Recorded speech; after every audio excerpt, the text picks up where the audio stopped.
ते 35 मिनिटांमध्ये बनून तयार होणारं छान असं जेवण, टेस्टी आणि सोपं, जर सकाळच्या घाई गडबडीमध्ये टिफिनसाठी आपण बनवलं तर किती मस्त. आज मी तुमच्यासाठी टिफिनमध्ये मी काय बनवलंय शेअर करणार आहे. तर मी प्रतिभा, माझ्या किचनमध्ये तुम्हा सगळ्यांचं खूप खूप स्वागत आहे. तर चला मग बनवूया.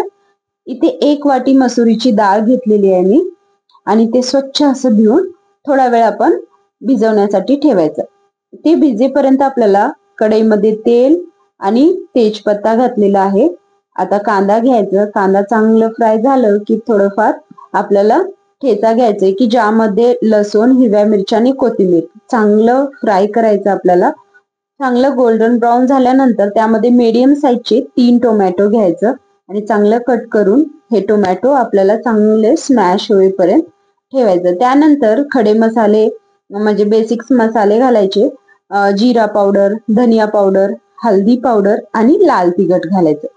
चांगलं आपल्याला मिक्स करून घ्यायचं आहे आणि आपण आता हे थोड्या वेळासाठी चांगलं टोमॅटो स्मॅश होण्यासाठी 2 मिनिटासाठी ठेवूया झाकण.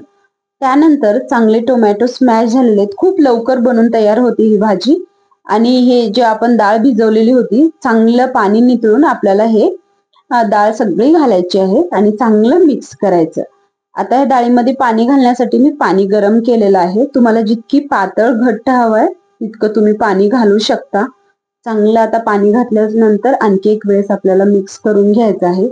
चांगली उकळी आली की त्यामध्ये चवीपुरतं मीठ घालायचं आणि आपल्याला हे चांगलं मिक्स करून घेऊन एक 5 मिनिटासाठी आपण झाकण लावून ठेवू. चांगली आपली डाळ शिजली की तुम्ही बघू शकता मस्त आपली डाळ शिजलेली आहे. आता डाळीला आणखी टेस्टी बनवण्यासाठी एक तडका तयार करायचा. त्यासाठी तेल किंवा तूप वापरू शकता. मी तेल घेतलेलं आहे. जिरा घालायचं, बारीक चिरलेलं लसूण आणि कढीपत्ता घालायचा आहे आणि 4 ते 5 लाल सुक्या मिरच्या घेणार आहे. ते सुद्धा घालायचं आणि गॅस बंद करून घ्यायचं. सगळ्यात शेवटी आपल्याला थोडंसं हिंग घालायचं आणि आपल्या ह्या भाजीमध्ये हे तडका लावायचा. तुम्हाला हवं असेल तर लाल तिखट सुद्धा घालू शकता. खूप इझी आणि टेस्टी आहे. त्यानंतर आपल्याला हे भाजीमध्ये थोडंसं टेस्ट आणण्यासाठी गरम मसाला आणि वरून कोथिंबीर, बस इतकीच आपली भाजी रेडी आहे. आणि आम्हाला आवडतं म्हणून 4 ते 5 मधोमध कट करून हिरव्या मिरच्या घेतल्या. तुम्हाला अगदी ऑप्शनल आहे, जर घातलं तर खूप छान. आता भाजी झालेली आहे. भात सुद्धा मी बनवलेला आहे. तर आता बटाटे खिसून घ्यायचं, वरची साल काढायची आणि बारीक अशी फोडी तुम्हाला जसे हवे आहेत तसे, म्हणजे बारीक मोठे तुम्हाला कशा आकाराचे आवडतं. आकारानुसार सुद्धा त्याचं टेस्ट वाढतं असं म्हणतात. तर तुम्हाला कसं आवडतं तसं बनवायचं. मी तर बारीक असे छोटे छोटे मीडियम साईजचे क्यूब करून पाण्यामध्ये स्टार्च त्याचं पूर्ण जाईपर्यंत चाळणीतून काढून घ्यायचं आणि तेल गरम झाल्यानंतर कढईमध्ये घालायचं. पूर्ण पाणी त्याचं एका कापडावर किंवा रुमालीवर नाही तर चाळणीमधून पूर्ण पाणी त्याचं काढायचं आणि चांगलं धुवून बटाटे मस्त मिक्स करून घ्यायचं, खाली न लागू देता. हे सुद्धा भाजी लवकर बनते. 4-5 हिरव्या मिरच्या घातलेल्या आहेत मधोमध कट करून. तर आता आपल्याला हळदी पावडर घालायचं. त्यानंतर जिरा पावडर घातलेला आहे मी इथं आणि धनिया पावडर आणि लगेच त्याचबरोबर लाल तिखट सुद्धा घालायचं. चांगलं आपल्याला हे मिक्स करून घ्यायचं, खाली न लागू देता छान असं मिक्स करायचं. आणि त्याचबरोबर लगेच मी चवीपुरतं मीठ सुद्धा घातलेलं आहे.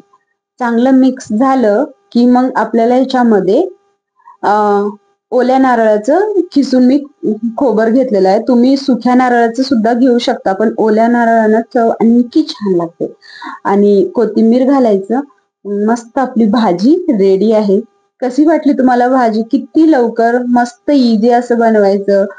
आणि मस्त आता मी टिफिन सुद्धा पॅक करून घेते. भाजी, भात, त्यानंतर थोडंसं सलाड साठी सुद्धा मी काकडी आणि बीटरूट घेतलेलं आहे. घरी बनवलेलं दही. मस्त आपलं हे साधं सुद्धा जेवण आणि फटाफट बनून तयार होतं. असं सुद्धा कधी बनवायचं आणि मस्त टिफिनला द्यायचं.